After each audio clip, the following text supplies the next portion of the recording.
All right, I have 7:01. I will go ahead and call this meeting to order. Will the recorder please call the roll? Counselor Irvin, Here. Counselor Heinck, Here. Counselor Lammerman, Here. Counselor Merriday, Here. Counselor Settlemeyer, Here. Counselor Wilson, Here. Mayor Soulsby. Here. All rise for the Pledge of Allegiance.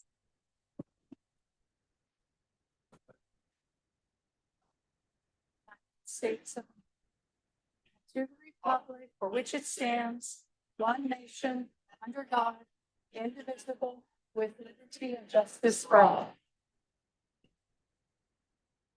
Thank you. Items to be added to the agenda. There are none. Special presentations, Cottage Grove Police Department and South Lane Fire and Rescue. Recognition, Chief.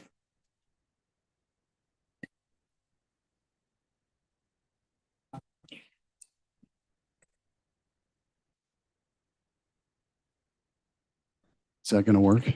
Okay. So I'm going to ask Division Chief Aaron Smith to come in and join me here really quick. Here he is.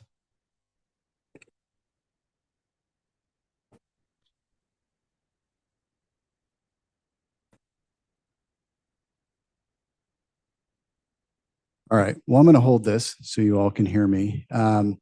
So the reason we're here tonight, we are going to honor several of our police officers, one of our dispatchers, and also fire EMS personnel from South Lane Fire and Rescue. So a couple months back, we had an incident where call came in to the South Lane 911 center and was triaged by our dispatch, and our officers arrived on scene, and then fire EMS showed up shortly after. But I have something here prepared, so I'm going to read this. Actually, first, I do want to talk a little bit, first of all, about the program that we have. So, sure, that would be perfect. Thank you.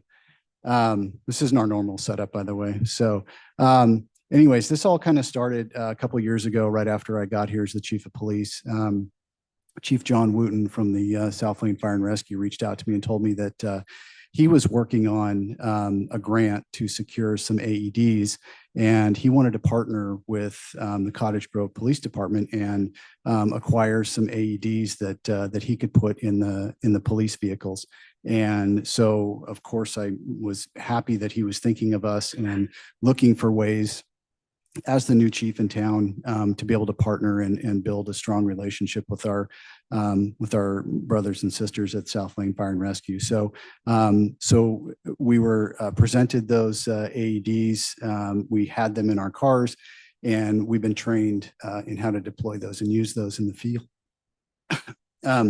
So over the time that we've had them, I think this is the actual first deployment that we've had with an AED.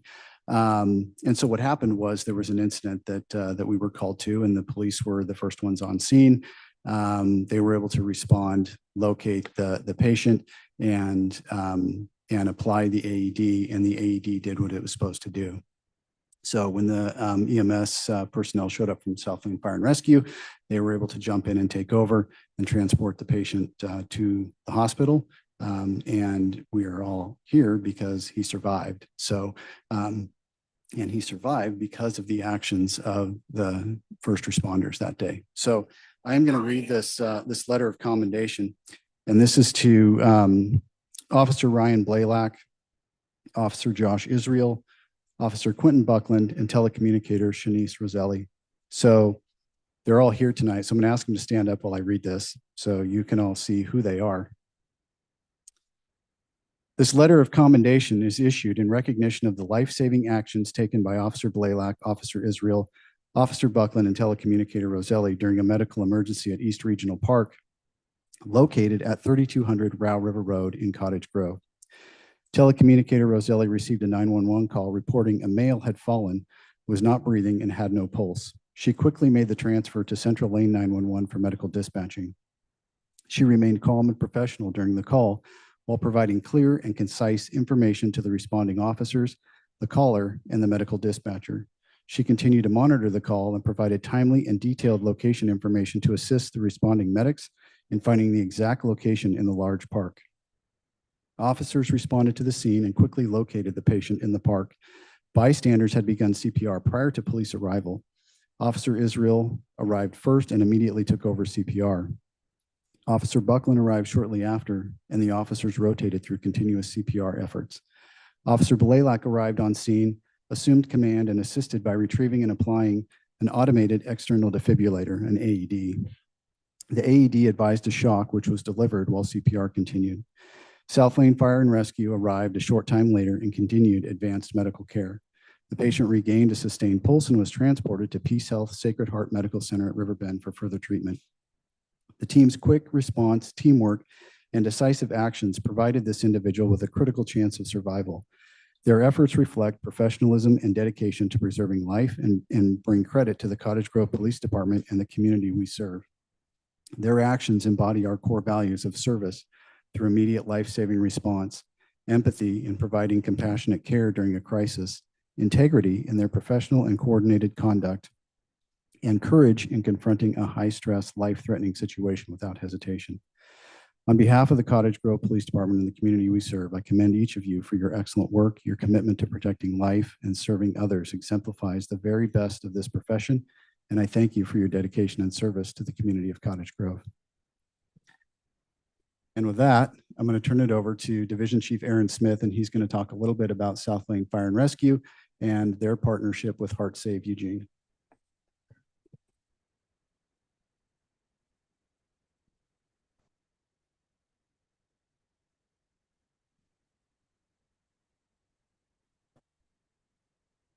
All right, I'm Joanna Campy, and I represent Eugene Springfield Heart Safe and Lane County Heart Safe. And we're in partnership with Peace Health. And our goal is to teach hands-only CPR. It is to further the mission of cardiac care in our community. And bystander recognition is part of that. And so I have a statement here to read from two of the bystanders that were there to help Chris. And I have this statement to read today. The two of us are so very thankful to be able to say anything today. We were in the right place at the right time to help Chris survive. To help save a life is a humbling experience. Chris is the real star here with his will to live and recover, and he is the one who deserves the spotlight along with the trained professionals who ensured his survival. We are thankful every day that we decided to join Nala at the Native Plant Garden to volunteer with her to support the work of the Coast Fork Watershed Council. We met Chris for the first time that day when he and Tammy arrived. When Chris collapsed, we were able to help, working to keep him alive until police and the EMT personnel arrived on scene. Bystanders with training and experience can be a vital link in the chain of helpers that save lives every day. We are humbly grateful to have that training and experience, and beyond grateful that we could be in service to Chris. Thank you so much, Bear and Cricket. So bystanders make a difference, and we know that every minute that CPR is withheld from a victim of cardiac arrest, they have a 10% less chance of survival. So bystanders make the difference in a community, and that's what being a heart safe community is. And when we think about a heart safe community, it's more of a thought and equally an action, in that if we're thinking about cardiac arrest and how we can make a difference in people's lives, and we take action to actually do something in the event of a cardiac arrest or before becoming trained and being ready to respond, it makes a difference for the community members in and amongst us that may suffer a cardiac arrest. So it takes everybody to make it happen. And this is proof of that today. We're so honored to be here to get to celebrate you, and we get to celebrate those that helped save your life. It's incredible.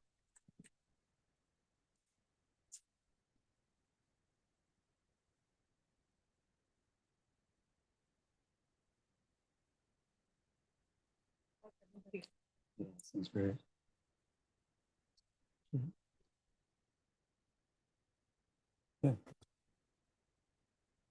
And the members of C Shift that were part of that team that day, you guys can come forward and we'll present the honors here.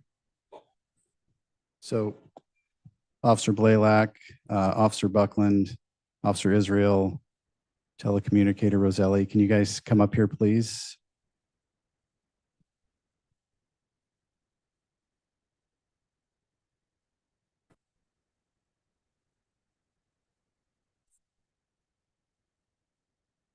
So for each of you,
On behalf of Eugene, Springfield, and Lane County Heart Safe, we would like to just acknowledge this moment and your life that has been saved and the team of people that make up the chain of survival that helped in that process. Congratulations, Chris. And we know you have a new birthday now. Yes, and we're so honored to be here to celebrate you today.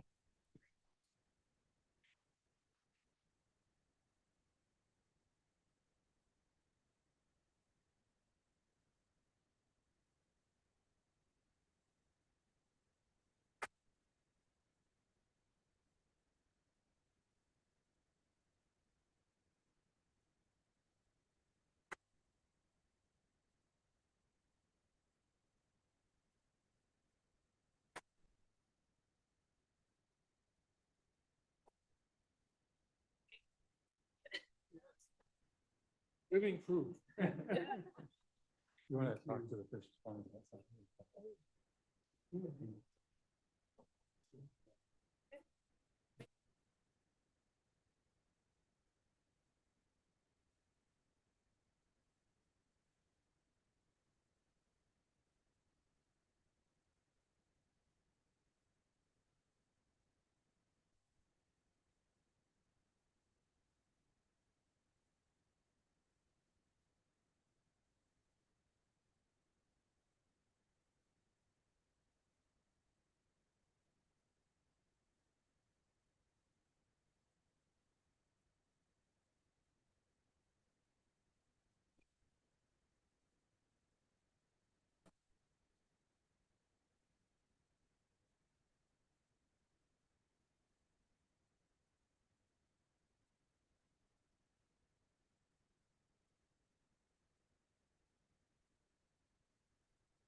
All right, thank you, everyone.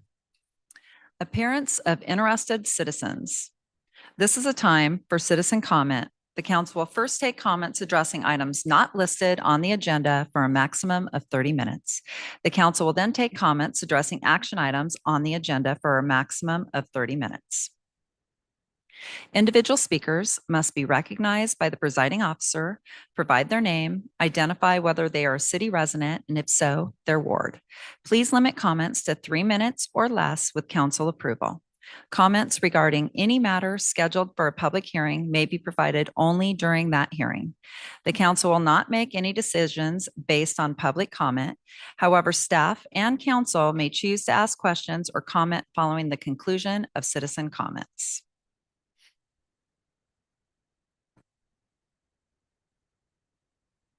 Audrey Milan.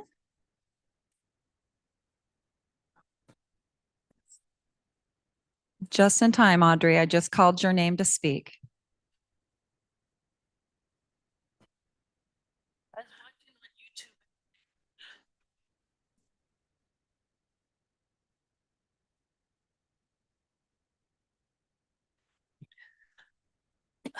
Greetings.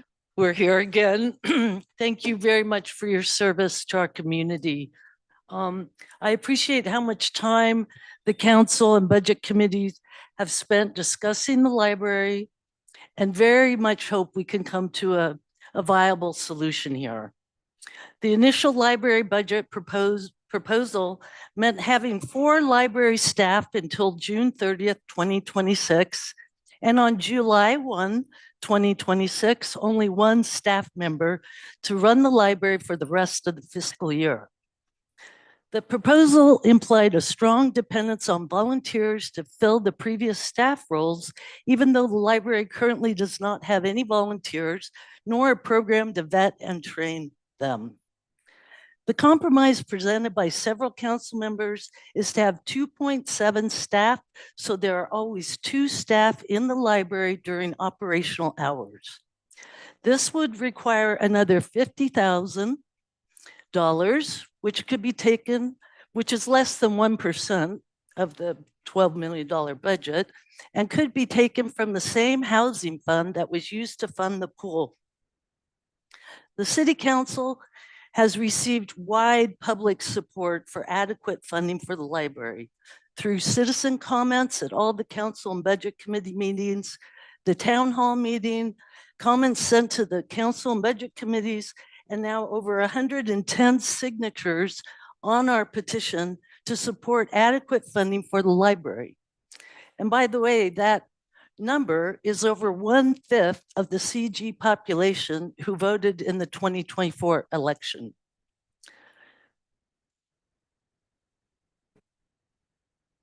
Oh, 1,100. A little bit different. All the comments you've received clearly show the community support for the library. And as someone who's been out getting signatures, I can attest that this is not a partisan issue. Our community loves and supports our library. When we presented our first petition of 300 signatures, Councilman Lammerman said, we just got signatures from the people who use the library. Well, if we did have some way to identify everyone who uses the library, we would have thousands of signatures, since that is how many people in our community are using our library. Can we do more with our library? Yes. Can we broaden our funding base with innovative strategies that have worked in other places, such as DRAIN? Yes, but it will take time. In the meantime, 2.7 employees is the bare minimum to continue effective library services in our community. Thank you for your support and for implementing realistic solutions. Thank you. I'll give it to you. Thank you. Bill Christensen.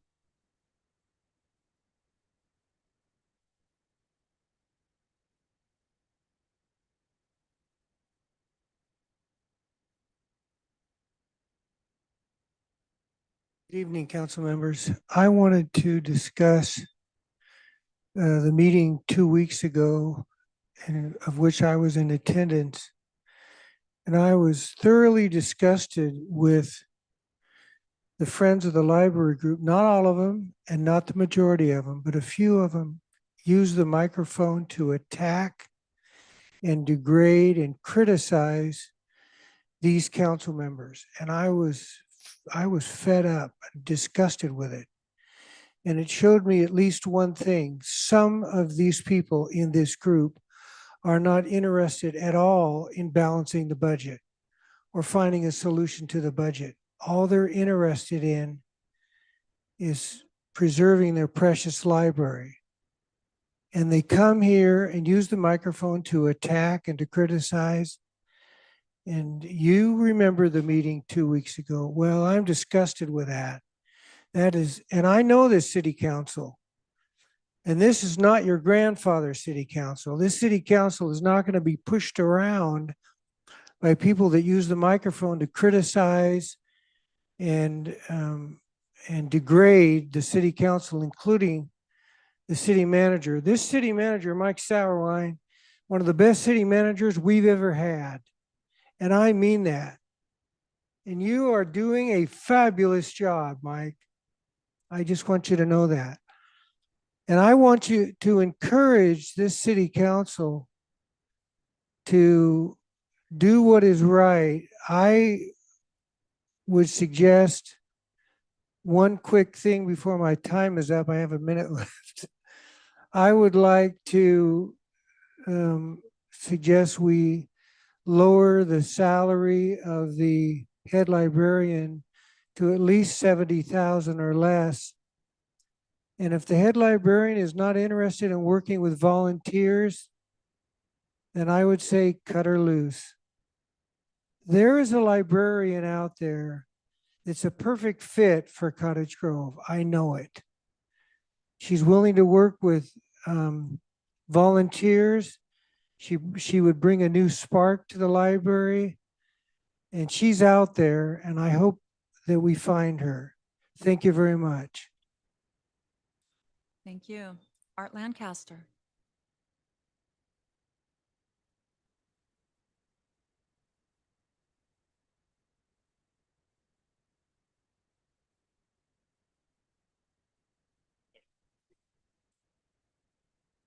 It's there.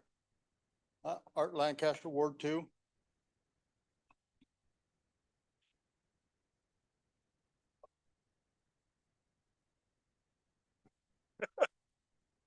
Okay, I got a question. There's no fireman in here now, though. Where? There you go. Look at that. I forgot. I've got a question. Is there a chance we're going to lose the fire department in the Cottage Grove? Is there a chance? This is a serious question because it comes with serious implications. We, What Mr. would happen if we lost our fire department in Cottage Grove? Where would our insurance costs go with no fire department here? And that's scary.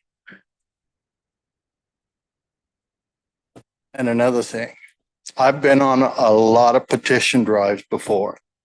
Many, and some of you know who we are. But we've never been violent. We've never cussed people out. We've never pushed people. We do it peacefully and as they come. We don't meet them at the door and start pushing them. It's what's going on here now is not peaceful protests, as some people call it. That's violence. If you can't come into your city hall without worrying about getting accosted at the front door, we got a problem. And it needs to be dealt with. Thank you. Thank you. All right. Items on the agenda. Christine Miles.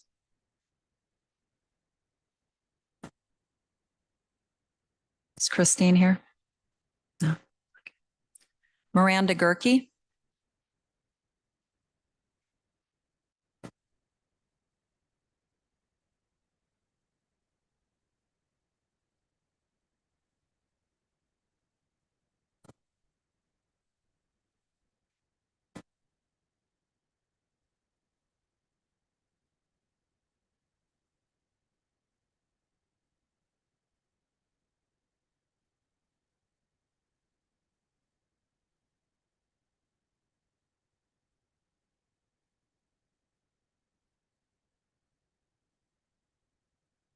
we, okay, I'll circle back. Bruce Kelsch,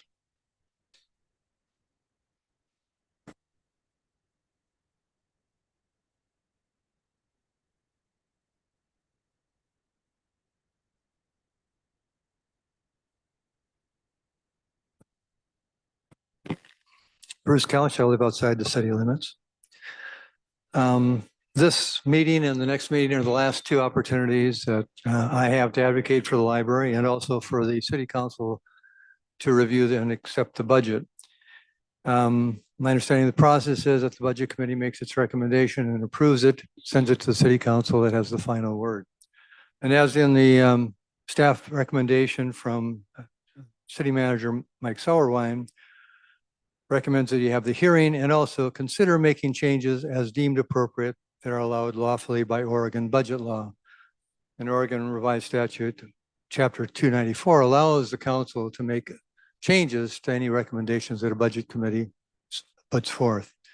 So I'm encouraging the council to discuss that, to consider it. You've had a proposal that Audrey mentioned about another additional 50,000.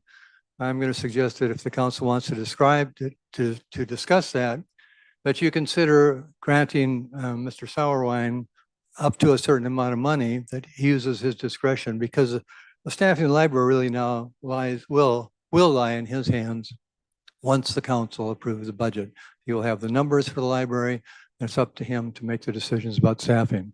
So if you added additional money or gave him some more leeway, that would give him something to work towards and with to provide adequate staffing for the library. Thanks. thank you. Samantha Duncan, Back. Samantha Duncan emailed me and said she wasn't going to be able to make it in person, or oops, there everything disappears. So she's asked that I read her letter on her behalf. Okay, a second here. Okay, ready. To the Cottage Grove City Manager, Mayor and Council. Good evening and thank you all once again for your time and your thoughtfulness during this budget process. My name is Samantha Duncan and I'd like to address the council on behalf of the Friends of the Cottage Grove Public Library. The Friends are a 501c3 nonprofit organization with a mission to promote and stimulate the use of the Cottage Grove Public Library's facilities, resources, and services. Focus attention on the benefits of the Cottage Grove Public Library as a community asset. To encourage financial gifts and bequests for the benefit of the Cottage Grove Public Library, and to support the freedom to read and to strengthen cultural activities in Cottage Grove and the surrounding area. The Friends of the Library are organized to support the work of the library, not to engage in the work and responsibilities of the library or other city staff. We volunteer our time, talents, and efforts to promote and support the library's goals and objectives in the best way we can. And by doing that, to cultivate a great relationship with staff and working with them to enhance programs with services. Since the organization was formed in 1980, we have raised funds and helped with grant writing to support summer reading programs, author visits, cultural and holiday events, capital improvements, including privacy screens, archival storage for Opal Whiteley collection, and an AWE early learning computer, materials for early literacy and Spanish language items, and much, much more. We have volunteered for story time, tabled at events to promote library cards and programs, and are currently in the process of sponsoring library cards for students who live outside the city limits. Tonight, I would like to encourage you to support a budget for the library, which will provide adequate funding for at least 3 staff members so that the library can maintain a schedule that will accommodate most library users and have 2 staff working during open hours. This is important both for accessibility and safety and will help prevent staff burnout. The Friends are very willing to support however we can through volunteerism and additional fundraising for needs that come up in this budget cycle. But we will need guidance and direction from library staff in order to do so. This has been an incredibly stressful time for everyone involved, including current library staff who are working hard to keep up with day-to-day activities with a short staff, as well as getting ready for summer reading. Summer reading is a very valuable and free out-of-school time program, encouraging reading and literacy for all ages, and just one of the many programs our library offers. The Friends of the Library are looking forward to working with the city and the community to find ways to ensure funding and support for a thriving public library in South Lane. Thank you. Thank you.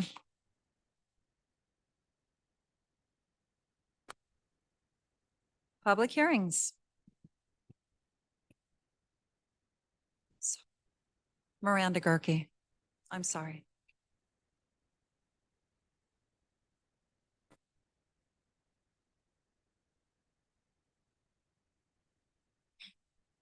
Great, thank you, and thank you for your patience.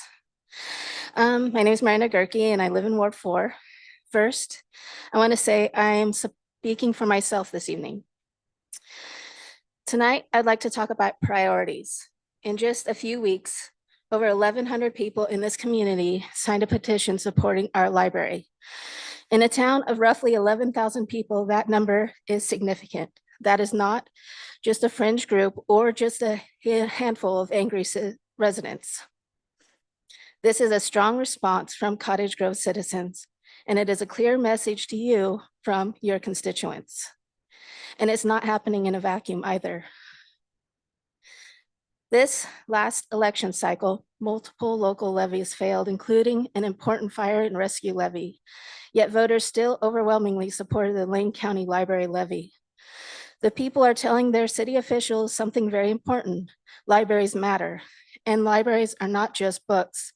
Libraries provide internet access to people who cannot afford it. They provide literacy programs for children. They provide educational resources, research assistance, outreach services, and safe, yes, I said safe, public spaces.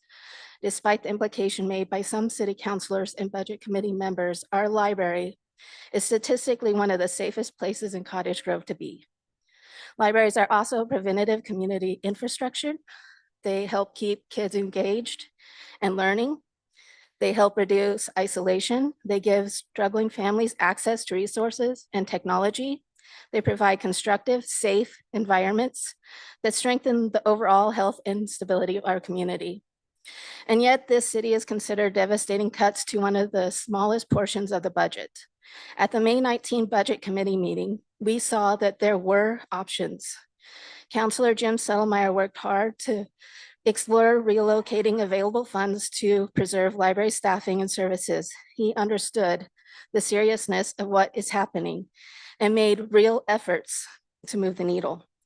But we also saw other council members refuse to move even a fraction of available funding toward the library, including from the Housing Development Assistance Fund that hasn't been used since 2022, a fund that had no problem taking $75,000 from towards the pool. So let's be honest tonight. The issue is not whether funding exists. The issue is whether this council is willing to prioritize the library. And the community is paying attention. Over 11,000 signatures, a packed town hall meeting, multiple comments and emails, and growing protests. People are watching how their elected officials respond when the public overwhelmingly supports preserving a vital community resource. And I just want to remind everyone here tonight of one final number. It only takes 654 signatures to begin a recall. Thank you for your time. Thank you. All right, let's move in. I need order.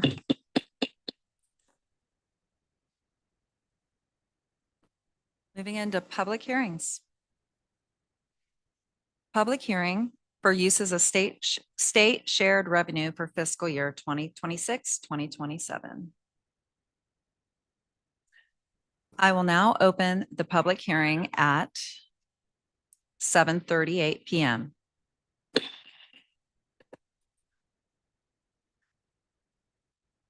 No, we've already. I'm sorry?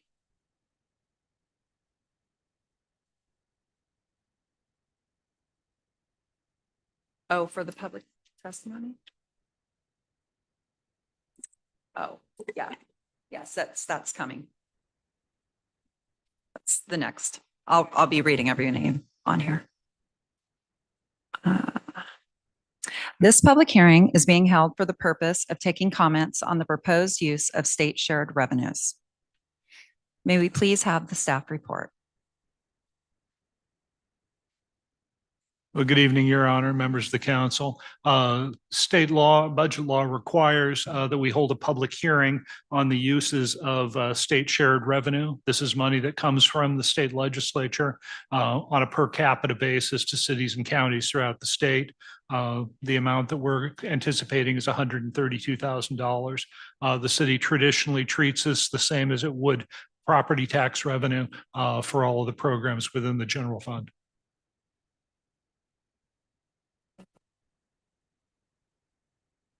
We will now take public testimony. For all persons testifying, please state your name and address for the record.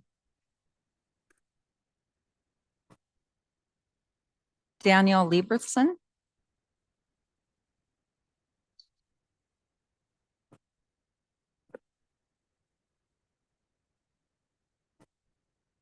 Good evening, councilors.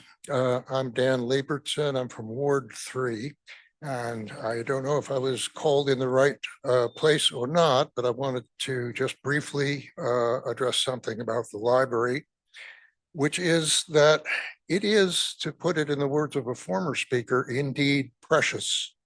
It is precious to our community. It is precious to the 1100. I'm sorry, Dan. This will be for the next. It'll be item B. So can you just hold that thought and I'll call Okay, you? I don't know why I was I'm sorry. No, now. yes, these are All right. all out of order.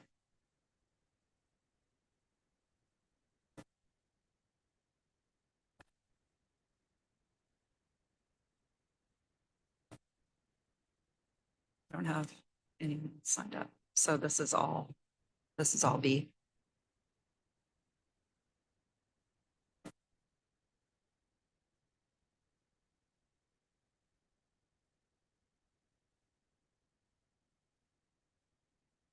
Are there any questions from council?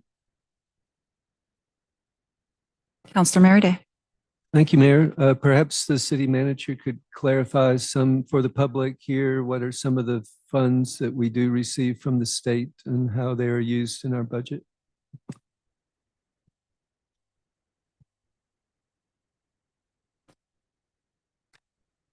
Councilmember Merryday, Mayor and council members, the state forwards to cities and counties throughout the state revenue that they essentially collect on our behalf. State shared revenue is one of those. As I said, it's $132,000. We also receive a portion of the liquor taxes, about $180,000. Cigarette taxes, $5,700, and marijuana tax, $150,000. Does that address your question? Would it also include the state apportionment for the roads? Yes, it was also include gas tax revenue. Thank you. Anyone else?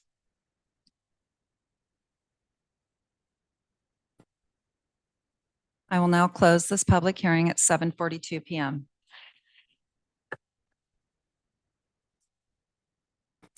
Item B, budget hearing for fiscal year 2026-27 approved budget. I will now open this public hearing at 7:43 p.m. This public hearing is being held for the purpose of taking comments on the 2026-27 budget. May we please have the staff report? Well, good evening again, Your Honor, members of the council. I'll be brief. The Budget Committee held 4 meetings on April 21st, April 30th, May 14th, and May 19th. And approve the 2026-2027 fiscal year budget as previously amended, authorizing the city's permanent property tax rate, and recommended the city council adopt the budget. That motion passed the budget committee by a vote of 12-2. We will now take public testimony. For all persons testifying, please state your name and address for the record. Now you can come back up, Dan.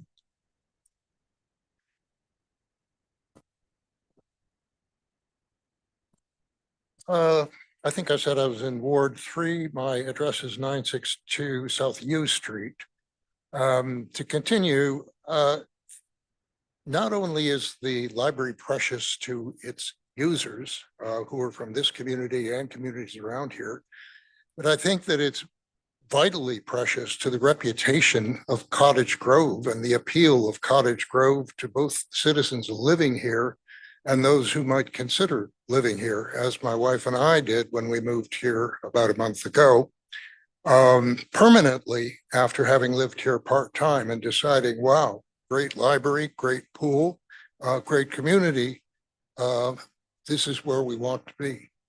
So I don't want to repeat everything that everybody has already said and that I have said in great detail, but I think that above and beyond considerations of budget, you have to think about the appeal and the stature of the city of Cottage Grove as compared to other communities.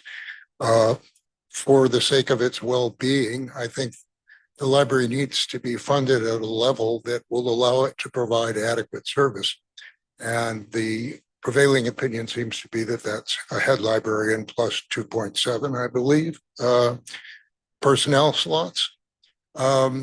That's pretty much what I have to say. As I said, I don't want to reiterate everything that has already been said, but it's a very important matter. And from what I gather, it could be funded without impacting the fire department. Thank you. All right. Jessica Bittner.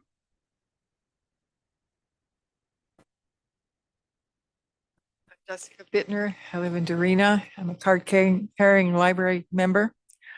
This is the first time I've ever engaged in this city matter, and I'm really impressed on how hard you guys work and how much work this is for you. So thank you.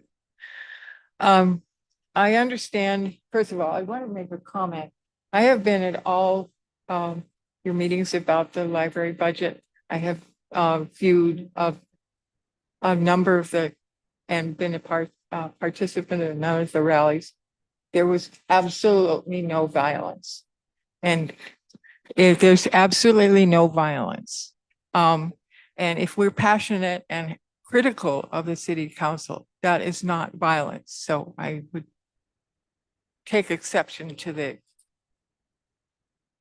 No, order. Yeah. Okay, so. No, let's order. That's the type of, yes. Please understand that the people who have stood for adequate library funding are like you, working for the betterment of Cottage Grove. We have nonetheless felt cultural bias between the people who get their information online and from AM radio and those who value books and the social programs that the library offers. I looked through the city council rules and I found an interesting little paragraph. It's Appendix 9, City Council Procedural Rules. Each council member is encouraged to conduct themselves so as to bring credit upon the city as a whole and to set an example of good ethical conduct for all citizens of the community.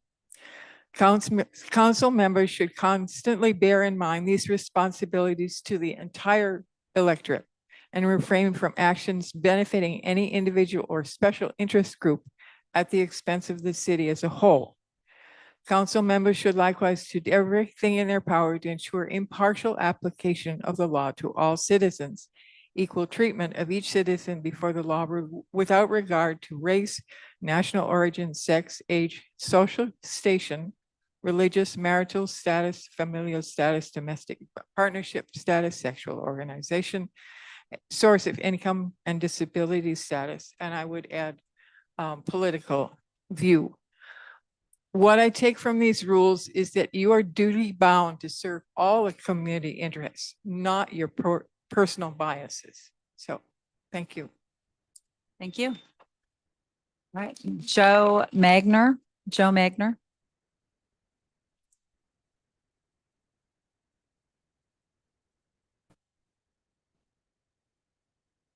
Okay, want to speak on a personal basis for my own experience in life with libraries that I think is important, and the funding of it that makes this possible. I was born and raised in Peoria, Illinois. In both sides of my family, my mother's brother, my uncle, was the first one to get a college degree.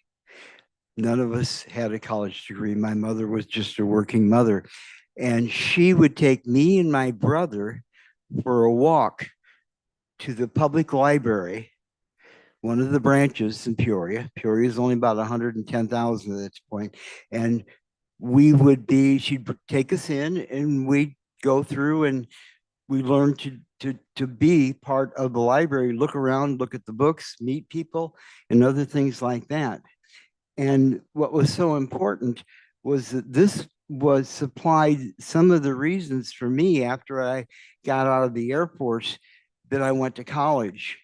And I spent lots of time in the library in my life looking at things. I would go study in the library because it was quiet.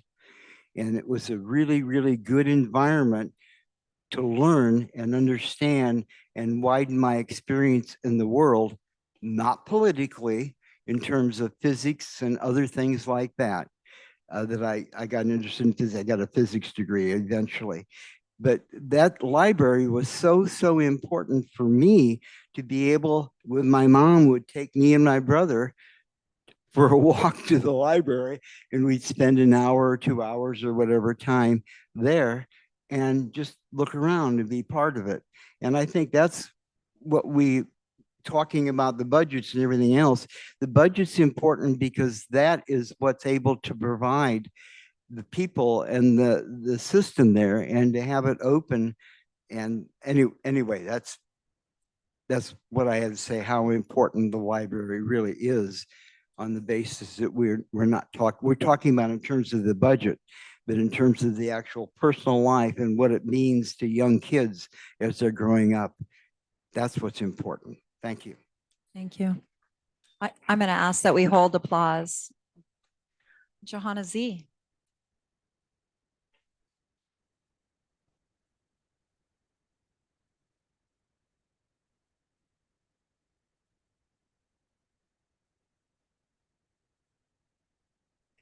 Councilors, Johanna Z, Ward 4. Sorry, just need to compose myself. I was shoved twice on the way in here today, and I don't really understand why. So it has been, again, an honor to work with you guys to serve on the Budget Committee. The staff and council went above and beyond, providing the budget ahead of schedule and offering space to the community to share their thoughts on the budget many times more than is actually required by law. Despite numerous challenges faced along the way, both with the budget shortfall and others, including coming into this meeting today, we persevered, and I feel we are on the right track. I am in support of the budget as it stands. Sorry, it doesn't feel good to have people turn to violence, just for a different viewpoint. I'm in support of the budget as it stands, though I know there is still much work to be done in order to support Cottage Grove in being a thriving community. During this process, I thought about the various roles of the staff, the council, and the citizen budget members, as well as members of the general public. The roles I speak of are the ones beyond just compliance with Oregon budget law. A general comment had been made during the proceedings that is not the role of the committee to go line by line of the budget, as it would take too long. And for that, I agree on that. Curiously, though, I thought, whose role is it? And how do we do this in a time-efficient manner? I realized also, if it was, how can I do the best job possible if I do not know what it really takes to run a department other than what is shared during meetings? It would be helpful to me and perhaps other newer budget members, to spend some time getting at least a grasp on what it takes to run each department. Because how can we truly make decisions, pull from a budget, or even provide to a budget unless we really know what it takes financially to run a department, without having some understanding of what that really looks like. So perhaps that would be tours or observation or ride-alongs. And I know that some of this, of course, are already available. Just offering ideas to support us in making the best informed decisions moving forward. So these checks and balances here, as we each have our roles, the council has their role, the citizens have their role, the budget committee members have their role, citizen budget committee members, and the staff all have their roles and their department heads. So these checks and balances are in place for a reason. And I appreciate that we're looking more closely at the process and asking a lot of questions as we each fulfill the roles assigned to us. Thank you. Thank you. Sarah Loy.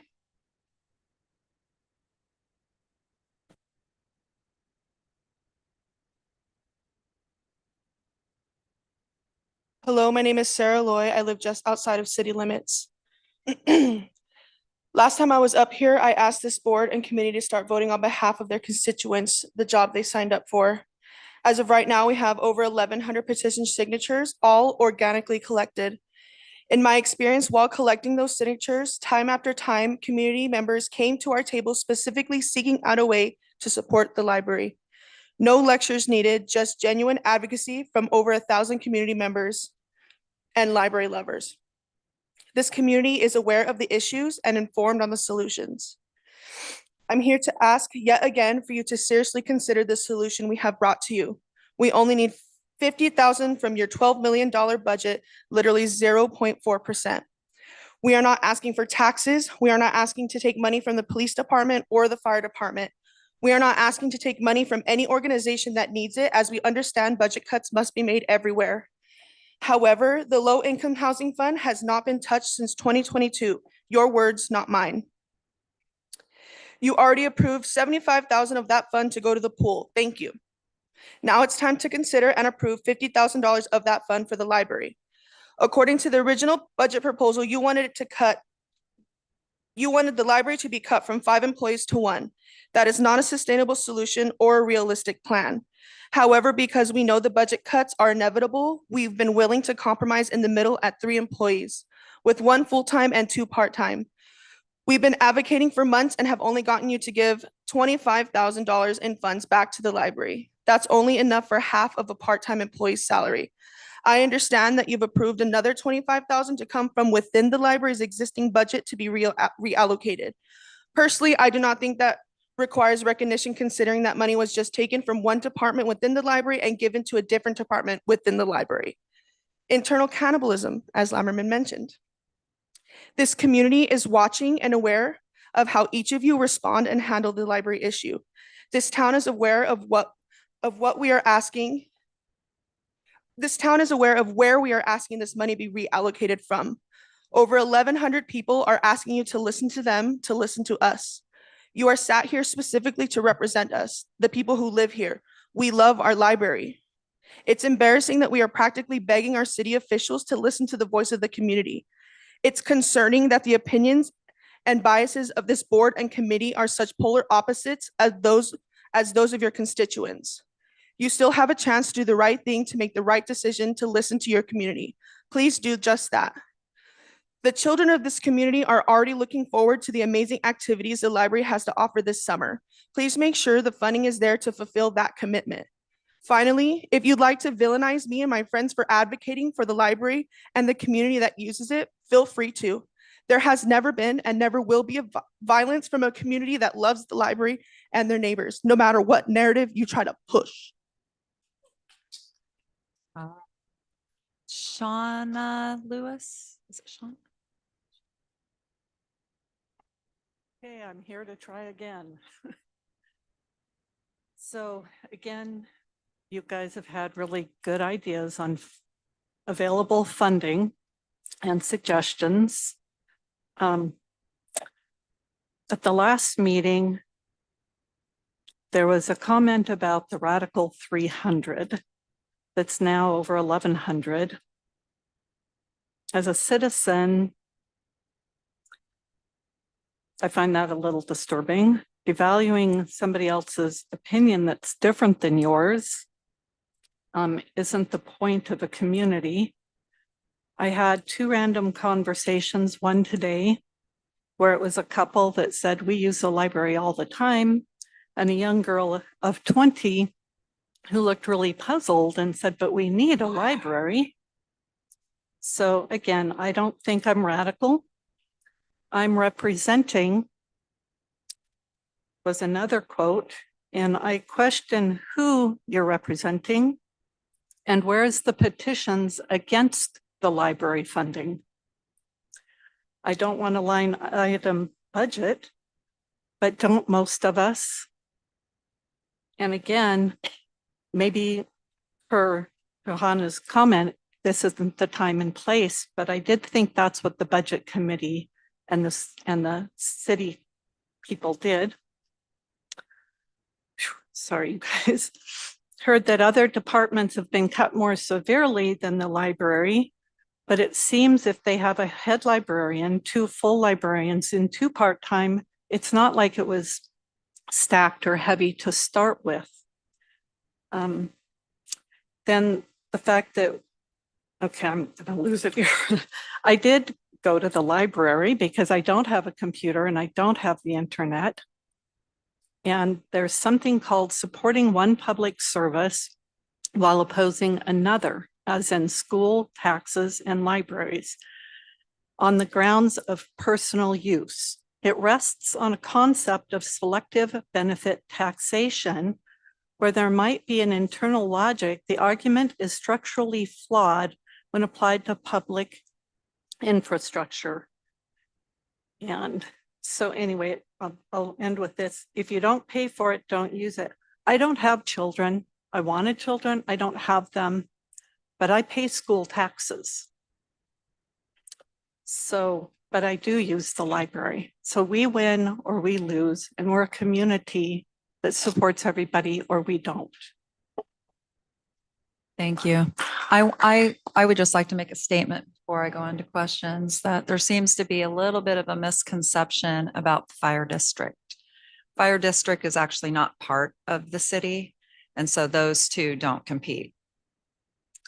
All right, questions from council?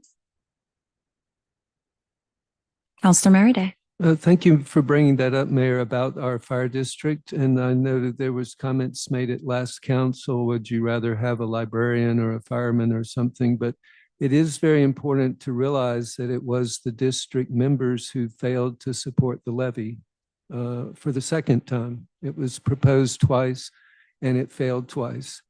The reason that the fire district and other districts are having to resort to levies is that with our tax structure, there is not adequate funding provided to operate these services. So we have to go to the public and ask for additional funding to keep the service levels at where we would like them to be. Nobody likes paying taxes. As far as I know, I didn't hesitate either time to support this fire levy this time. I joined Fire Med regularly. I supported 4-H. Any public levy to me is important for what we need as a community because it is not being provided by our ad valorem tax structure. The school district in Cottage Grove in 1976 failed to make the levy 4 times and sent the kids home at Thanksgiving until the following New Year before the levy passed to send them back to school. So that was a case of where the citizens said, we don't want to support that. And so after a while of having the kids at home, I think they realized maybe it is valuable to send them back to school. So again, the the fire district measures failed due to the voters' decisions. And I think that's a tragedy, and it's going to cost us in insurance rates. So Anyone else? Questions? Counselor Settlemyer. This is time to address the budget that came from the Budget Committee, correct? Okay. I do understand that there's still some work to be done in dealing with the promotions funds that will happen in the next meeting. That was one of the things. And so in relation to what we are talking about support or not support for the library and some other things moving forward, I would like to plant a seed of, as we look at the promotions fund, we've had many of the library support statements that talk about how well functioning library with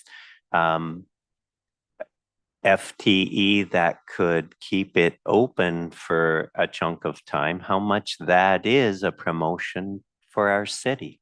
So I'm not saying that it control the promotions fund, but as we go through each of those items, I'd like us to keep in mind, okay, what should we do with perhaps the library as something to look at as we look through that promotions fund also. And also the fact that we may be able to revisit other ways to fund things in our discussions next meeting. Correct? All right. Any other questions?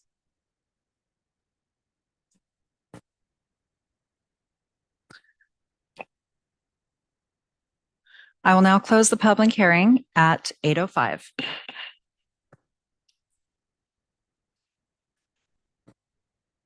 Consent agenda. Counselor Irvin.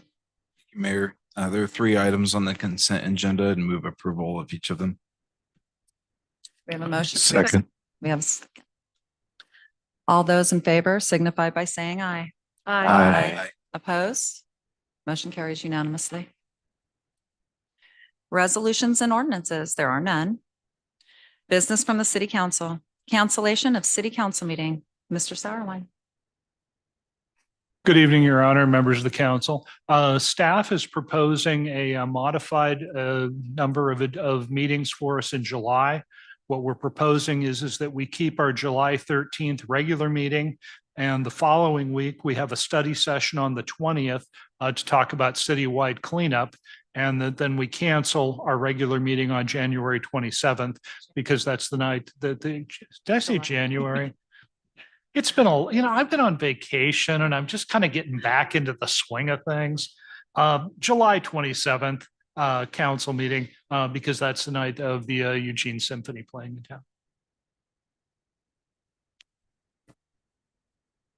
Do we need a vote on that, or is it?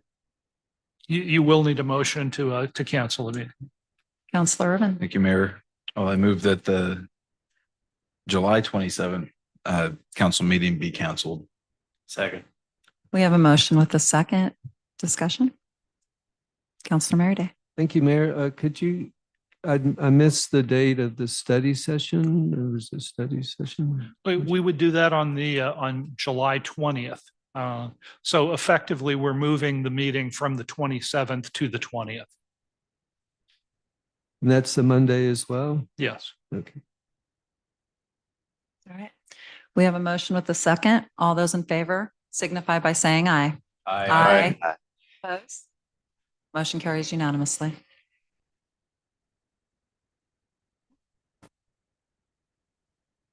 Item B, Cottage Grove Garbage Service, glass recycling. City Manager, Mr. Sauerwein.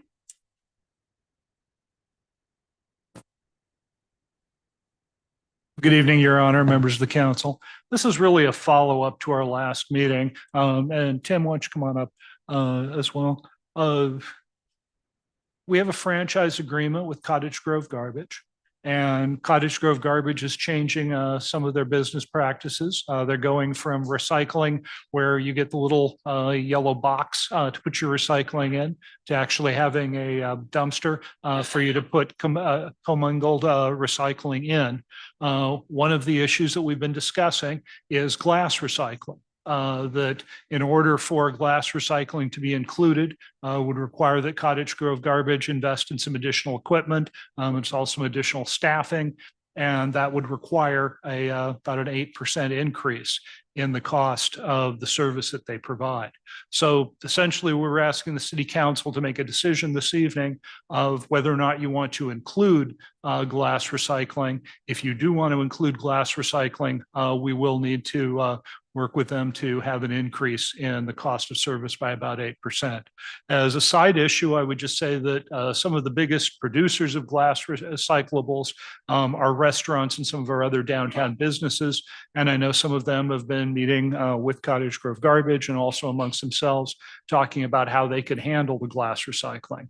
And as far as residents are considered, people still can take their glass recycling to the recycling center. So with that, Tim, do you have anything that you want to add? Well, my concern obviously is the economics of it, asking the ratepayers to pay 8%. I remember from last time, 8%, an 8% increase to fund that. To me, it just doesn't make economic sense simply because of the tonnage that we collect. I think I expressed the last time that we collect the equivalent of a 20 by 20 by 8 foot space over a 52-week period.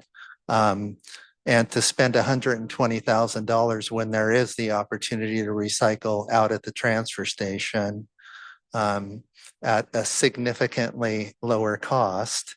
And then it's just an issue of fairness also, because, probably 2 out of 10 people recycle glass at the curbside, and then to ask all of the ratepayers to fund that is an issue. Once again, it's just an issue of fairness. And as an example, in terms of the cost, if the rates were increased 8%, one of the largest consumers of garbage service, the South Lane School District, would see an increase in their annual garbage bill of more than $6,000 a year. So. Well, I agree with you. I really don't want to see the rates go up for the citizens. And, but one other thing, I was contacted by a couple of restaurants, and I'm hearing that you're working with them to come up with different solutions. Is that going fairly well? Well, I have talked to some of the restaurants, but there hasn't really been any discussion. I know, for example, one of the establishments just increased their garbage capacity to handle the glass issue. So. Thank you. Yeah. Any questions for Tim? Councilor Irvin. Thank you, Mayor. I was listening for that solution. I think you had mentioned it in a previous meeting with the restaurants. Is that the same solution that we're talking about, is just being able to take the capacity of glass straight into the garbage?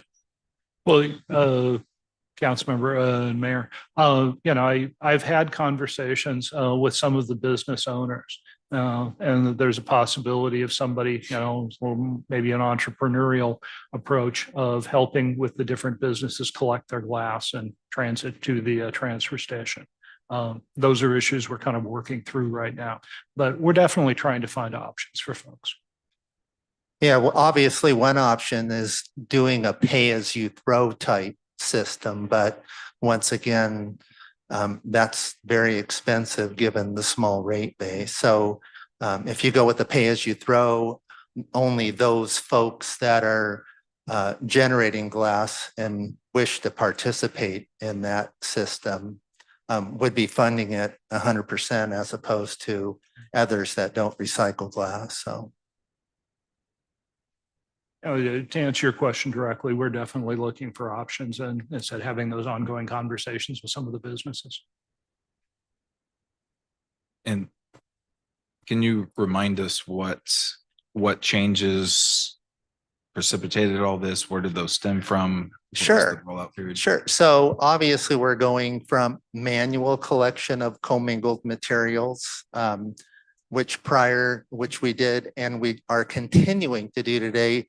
But the state of Oregon in 2021 passed the Recycling Modernization Act.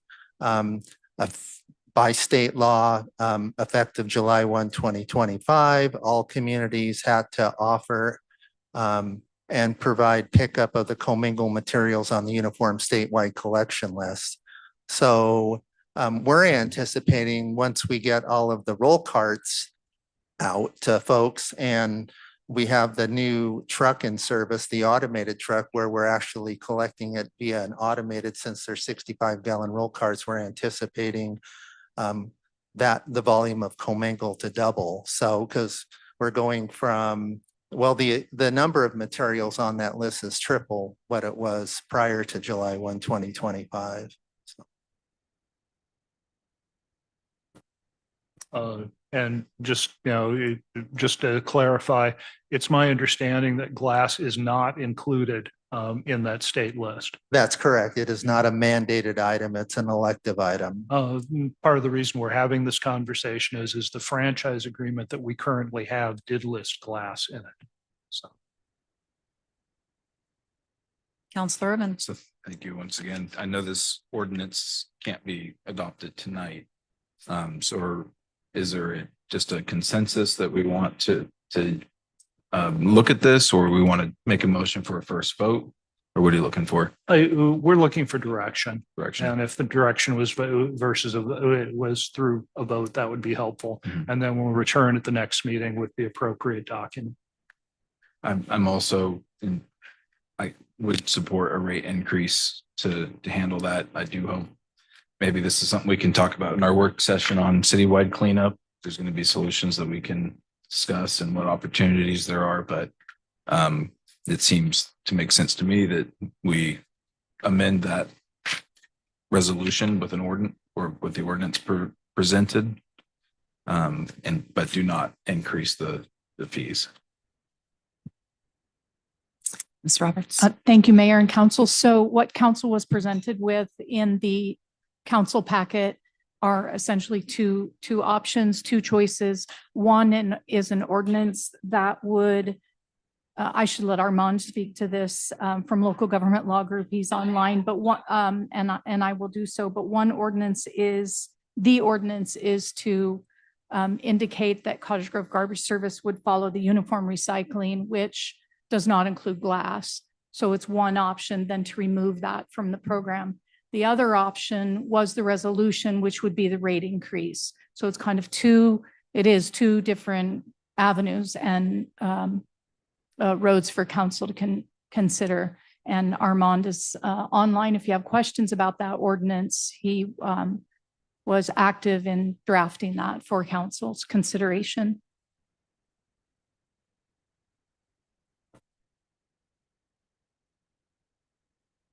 Do we have an ordinance number for that or that draft ordinance? Councilor Urban, Mayor, thank you. I did not bring an ordinance number since it cannot be adopted at this meeting, and probably reach out to Armand again for guidance. But I think what we would do is probably have some sort of motion to conduct the first reading, which you're doing tonight. And then the motion would include that a second reading would take place at a subsequent council meeting and potential adoption. Thank you, Mr. Roberts. So I would make that motion that, that we do that thing and that we bring it back. We have a motion with a second. Any more discussion? All those in favor signify by saying aye. Aye. Opposed? Motion carries unanimously. Concerns from council?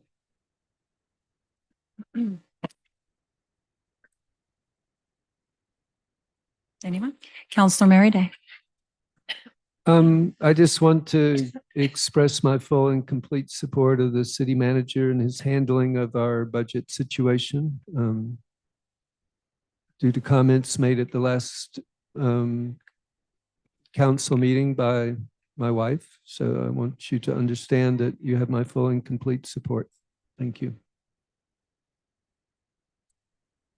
Else?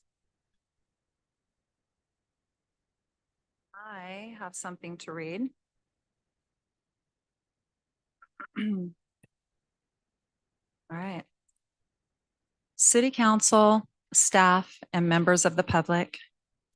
I've been doing a lot of soul searching, and I've come to a difficult decision about how I can be the most effective in leadership to our community. I want to be clear about what I'm choosing and share the gratitude and sincerity behind it. I do not plan to seek re-election as mayor of Cottage Grove. I did not take this decision lightly. Serving the city has been an honor beyond words. I served for 8 years on this council, 4 years as a city councilor, and then 2 terms as mayor. Every step of the way, I've been committed to the work with integrity, care, and respect for the people of Cottage Grove. This decision comes from careful thought about responsibilities, the commitments already in motion, and what our community deserves from its leadership. Right now, I'm volunteering a great deal of my time and heading up a large project for the Cottage Grove community through 2027. I believe good leadership means showing up fully for the promises we make. And I need the time and focus to see this work done to fruition. That is the major part of why I've made this decision. I also believe deeply in the vision that we are building, especially through public art and community celebration. The murals we're creating with the Wall Dogs Project and the 50th anniversary celebration of Animal House are central to that vision. The Cottage Grove MAC Music, Art, and Cinema Festival is being built with the goal of making it an annual event in years to come to showcase local artists, musicians, and movies that were filmed right here in Cottage Grove. The largest of the coming MAC Fest kicking off in August of 2027.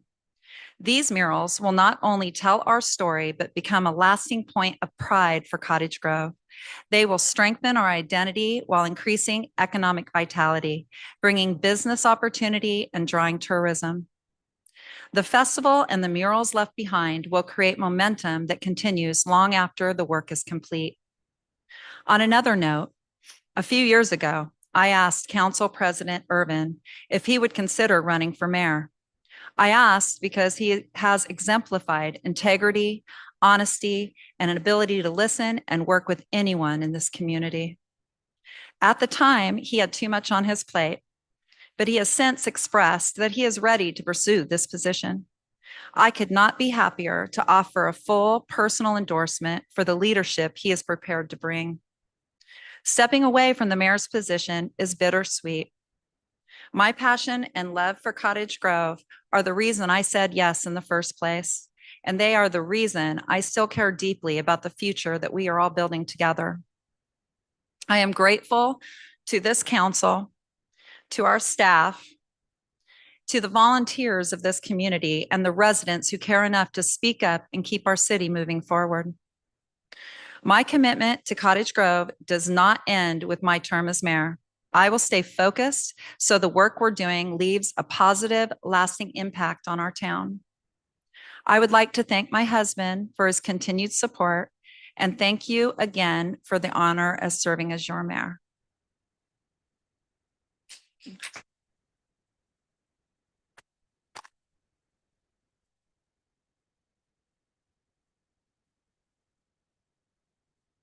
I appreciate that. Thank you so much. It's kind. Councilor Irvin. Thank you, Mayor. Probably appropriate to respond.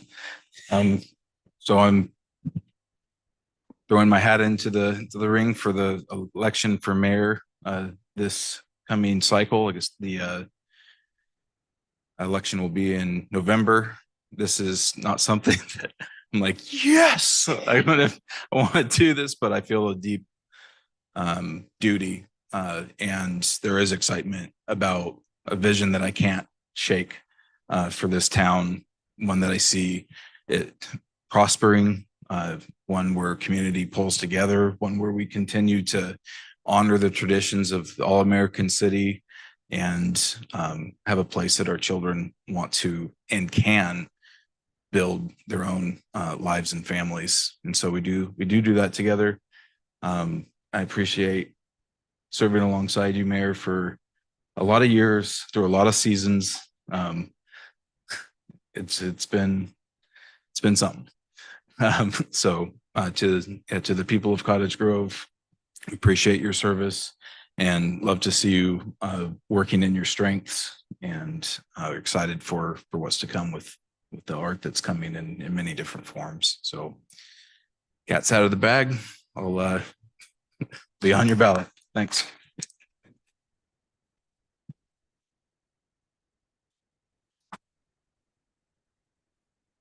Report from the city manager. Well, good evening, Your Honor, members of the council. I'll be brief. I just encourage everyone to participate in all of the events coming up this summer. We have Bohemia Mining Days, Rock, Roll, and Rumble, all of the concerts in the park, and of course, the Eugene Symphony and many, many other events over the course of the summer, and I encourage everyone to participate. Thank you very much. Do we have anything from the city attorney? Good evening, council. Nothing to report. Thank you. Thank you. Counselor Merryday. I just wanted to reprimand the city manager on forgetting the 100th year of Buster Keaton's filming of The General, which will be celebrated in August, August 27th, I believe. Banner is now up on the tennis courts. So, yes.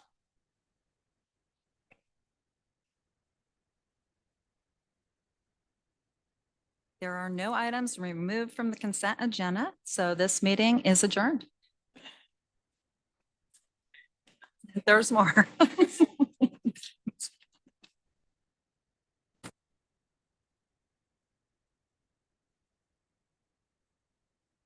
Sorry.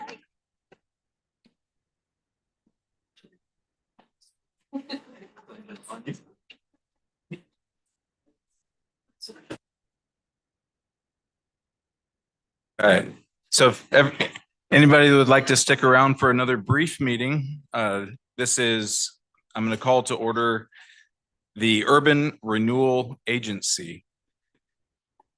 We are now in session. Will the recorder please call the roll?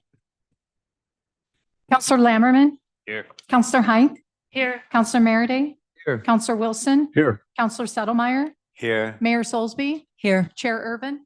Here. Thought we might get to 8:27, but I will now open the public hearing at 8:26. This public hearing is being held for the purpose of taking comments on the 2026-27 Urban Renewal Agency budget. And can we get the staff report, please? Well, good evening, Mr. Chairman and members of the committee. The Urban Rural Budget Committee met on May 19th, and they approved a motion to approve the budget for 2026-2027 fiscal year in the amount of $140,600 to levy property taxes for 2026-2027 fiscal year for the maximum amount of revenue that may be raised from the full division of the taxes. And that motion passed 14-0. Do we have any questions? Seeing none, I will now close the public hearing at 8:27. We're adjourned. We are adjourned. Go. We are adjourned.